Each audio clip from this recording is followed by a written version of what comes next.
Why are so many gay films the same? Queer films have always existed on the fringes of cinema, as art house treats, award sweepers for straight actors, sometimes. And now, as they're becoming more mainstream with a contemporary audience, the issue with so many of them can not only be blamed on the patriarchy or heterosexual mainstream. They may have begun there, but now it's an issue with the formula. Gay films are often relegated to nostalgic and brutal stories of small-town love, riding bicycles, playing sport, and, more often than you'd think, attending a random carnival that comes to town. Then suddenly, a rather forced coming out narrative and toxic relationship, only for the film's final minutes to end disturbingly happy for what preceded it. Lesbians seem to get it worse though. Do filmmakers realise that lesbians continued to exist after the 1960s? Celine Sciamma, the auteur director of Portrait of a Lady on Fire, certainly does. But besides some striking exceptions to the rule, lesbian films are like period piece clickbait. So much so that Saturday Night Live featured a Carey Mulligan-led skit on the topic.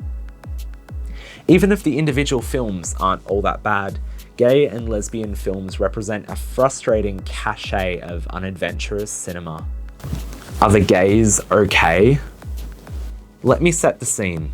It's high school somewhere in Europe, I think. It's hard to tell in what decade it's set because the film was released in the 2010s and there's an 80s aesthetic with a romance blossoming. It feels dreamlike, but not in a surreal way, rather in an unspecified your name self-insert way.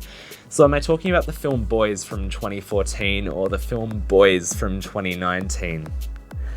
The 2019 film was a Netflix original that retrospectively changed the title to I Am Jonas, though I doubt that it was trying to copy the 2014 film, also known as Young'uns. Try to spot the differences. Watching these films, or Summer of '85, Center of My World, Closet Monster, or North Sea, Texas, they're almost all the same, a pastiche of tropes that pander to a masochistic sense of nostalgia. Though some have refreshing elements, Closet Monster flirts with body horror in a way that pays off narrative-wise, and the 2014 Boys has exceptional cinematography for the story it's telling. They still feel redundant. Despite the odds, there are those that are aware of the tropes or predate them, defying expectations and creating original stories.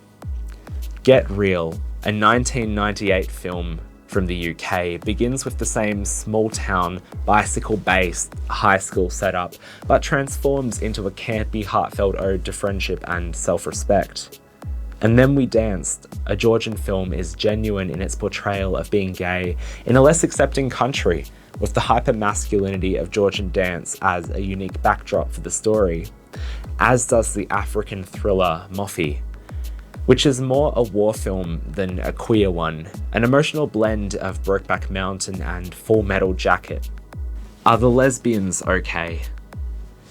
In the same way that Call Me By Your Name is untouchable, Portrait of a Lady on Fire rises above the cookie-cutter formula of male-directed lesbian cinema, though it's still a white ladies in bonnets movie, as a Vogue article aptly notes. Surely it's the white ladies in bonnets movie. Beyond the artful cinematography where each shot could be a painting, the acting and direction form a delicate but far from shy love story. Too many lesbian period pieces fall into the trope of wanting to be cerebral, not pretty. Even Lizzie, the psychosexual drama that stars certified gay icons Kristen Stewart and Chloe Sevigny, couldn't escape its own suffocating setting, something their queer characters in contemporary media, Clouds of Sils Maria and We Are Who We Are, thrived in. Last year saw the lesbian period piece genre come unstuck with the release of Ammonite, the Kate Winslet and Saoirse Ronan-led sapphic film that, despite festival hype and brief awards buzz, totally flopped when Francis Lee's direction drew detractors. Though it's hard to stay mad at him when years ago he directed God's Own Country, a gay romance set in, you guessed it, a small European town, with a vaguely cop-out ending, but somehow exceeded most of the gay films that we've spoken about. Having a male director doesn't set up a lesbian film for failure entirely, as Carol by Todd Haynes or the 2016 Park Chan-wook erotic thriller The Handmaiden do. The Handmaiden is fantastic, both a sultry romance and grim black comedy. We've spoken about it previously on the channel, yet it remains an impeccable entry in the genre. So why do these trends and tropes exist when the concept of a gay indie flick is far from a bankable film?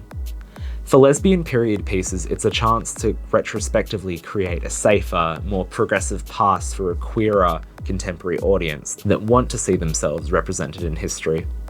What makes Portrait so great, unlike Ammonite, is the way it truthfully depicts then challenges and contrasts the role of women in history. It's accurate even when Celine Sciamma takes creative freedom. For gay films, it's a chance to reflect and reimagine our own past as a controllable evil, safely exploring a cyclical what if. These films are at their best when they feel specific, lived in, and far from a fanfiction-y self-insert. Thanks for watching episode 3 of Diopter. Make sure to give us a like and subscribe. And hey, while you're at it, check us out on socials in the description below.